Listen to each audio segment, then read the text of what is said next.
আজকের cooking blog হচ্ছে সয়াবিনের রেসিপি নিয়ে।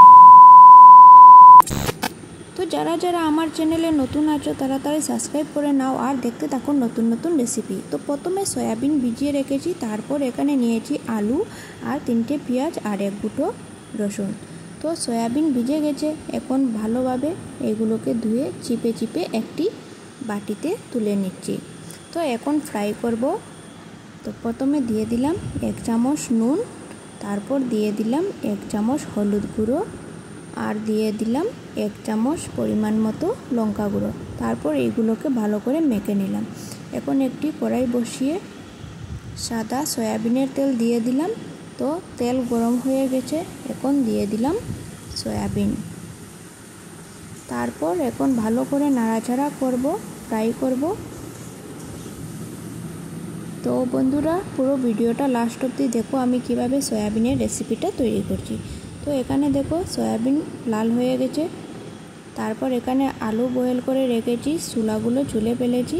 তারপর আবার কড়াইটা বসিয়ে নিলাম, দিয়ে দিলাম তেল, এর মধ্যে দিয়ে দিলাম 2টো লং, 2টো এলাচ, এর মধ্যে 1 পিস দারুচিনি। তো এগুলো ভালো করে ফ্রাই হয়ে গেছে। এখন কুচিয়ে রাখা পেঁয়াজ দিয়ে দিলাম। তারপর ভালো করে পেঁয়াজগুলোকে নাড়াচাড়া করছি।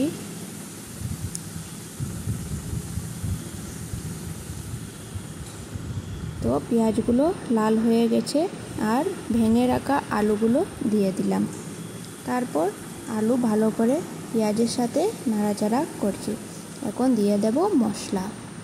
তো দিয়ে দিলাম 2 চামচ নুন, তারপর দিয়ে দেব হলুদ গুঁড়ো, তারপর দিয়ে দিলাম লঙ্কা গুঁড়ো, এর মধ্যে দিয়ে দিলাম জিরে গুঁড়ো, তারপর দিয়ে দিলাম এর মধ্যে পরিমাণ মতো গরম মশলা, তারপর দিয়ে দিলাম আস্ত রসুন।